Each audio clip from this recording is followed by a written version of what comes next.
Panik nggak, ya. Viral tingkah nyeleneh pengendara motor saat hindari razia polisi.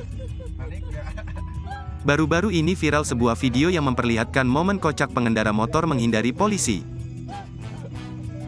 Melalui unggahan akun Instagram @memomedsos.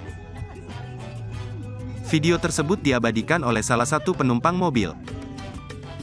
Terlihat saat sedang berada di lampu merah, terdapat seorang polisi yang sedang bertugas sambil berdiri di tengah jalan lampu merah tersebut. Melihat hal tersebut, pria yang pengendara motor bersembunyi di belakang mobil agar tidak terlihat oleh polisi tersebut. Pemotor pria yang memakai hoodie hitam tersebut terlihat panik dan menunduk bak sedang bersembunyi. Dirinya juga turut menggunakan kupluk atau tudung kepala yang ada pada hoodie-nya tersebut. Panik nggak?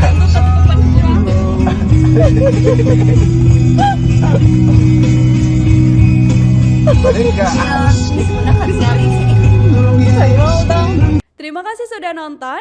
Jangan lupa like, subscribe, dan share ya.